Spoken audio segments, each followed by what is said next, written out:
রানার, কবি সুকান্ত ভট্টাচার্য।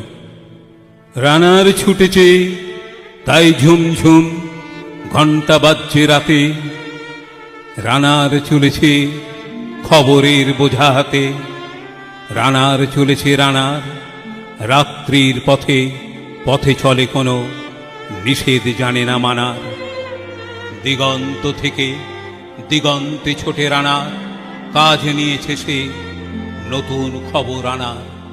রানার রানার জানা অজানা বোঝা তার